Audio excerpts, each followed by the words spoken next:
Assalamualaikum warahmatullahi wabarakatuh. Perkenalkan, saya Devi Noviatul Inayah dari Manajemen Perkantoran kelas A. Di sini saya akan membahas beberapa materi tentang komunikasi perkantoran. Yaitu yang pertama ada pengertian komunikasi. Apa sih komunikasi perkantoran itu?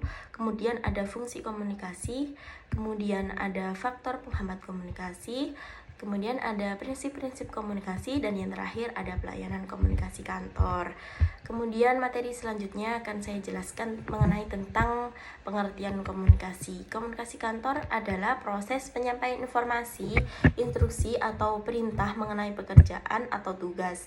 Penyampaian itu bisa dari seseorang pimpinan atau karyawan kepada pimpinan atau karyawan lain, dari suatu unit kepada unit lain dalam sebuah kantor, baik secara langsung tanpa menggunakan media atau secara tidak langsung, dengan menggunakan media untuk mencapai tujuan organisasi secara efektif. Kemudian ada materi tentang fungsi komunikasi. Menurut peneliti Scott dan Mitchell memiliki 4 fungsi, yaitu yang pertama fungsi kontrol, bahwa setiap organisasi mempunyai hierarki dengan wewenang yang menyertainya.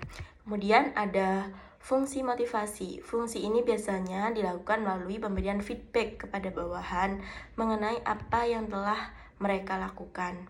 Kemudian ada fungsi emosi.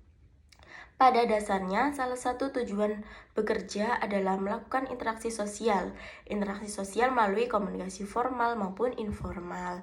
Kemudian yang terakhir adalah fungsi informasi. Fungsi ini berhubungan dengan memperlancar pengembalian keputusan yang dapat dilakukan oleh pihak pimpinan atau manajemen. Baik, selanjutnya materi tentang faktor penghambat komunikasi. Ada beberapa faktor penghambat komunikasi. Itu yang pertama ada penyampaian pesan kurang efektif. Hal ini pada umumnya disebabkan oleh faktor bahasa. Kemudian yang kedua ada perbedaan tingkat dalam organisasi atau lingkungan sosial. Dan yang ketiga biasanya ada perbedaan persepsi. Persepsi yang dimiliki setiap dalam melihat suatu hal dapat berbeda-beda. Perbedaan persepsi dimungkinkan terjadi karena perbedaan kondisi psikologis, sosial, dan budaya. Kemudian ada prinsip-prinsip komunikasi. Prinsip komunikasi yang pertama itu adalah komunikasi adalah proses simbolik. Kemudian prinsip komunikasi yang kedua adalah setiap perilaku mempunyai potensi komunikasi. Kemudian yang ketiga ada komunikasi punya dimensi isi dan dimensi hubungan. Kemudian prinsip komunikasi yang keempat adalah komunikasi itu berlangsung dalam tingkat kesengajaan. Kemudian prinsip komunikasi kelima itu ada komunikasi terjadi dalam konteks ruang dan waktu. Kemudian materi yang selanjutnya yang terakhir yaitu materi mengenai pelayanan komunikasi kantor. Dalam sebuah penelitian yang dilakukan oleh peneliti Luthans 1988 menunjukkan bahwa aktivitas komunikasi memberikan kontribusi sebesar 44% bagi manajer yang efektif. Tidak ada individu, kelompok, ataupun organisasi yang ada tanpa berbagai informasi di antara para anggotanya.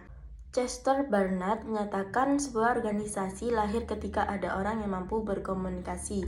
Komunikasi merupakan hal yang dapat membentuk dan mempertahankan organisasi. Dengan kata lain, komunikasi tidak dapat dihindari dalam fungsi organisasi. Sekian dari beberapa materi yang telah saya sampaikan. Semoga bermanfaat. Kurang lebihnya mohon maaf. Wassalamualaikum warahmatullahi wabarakatuh. Thank you for watching.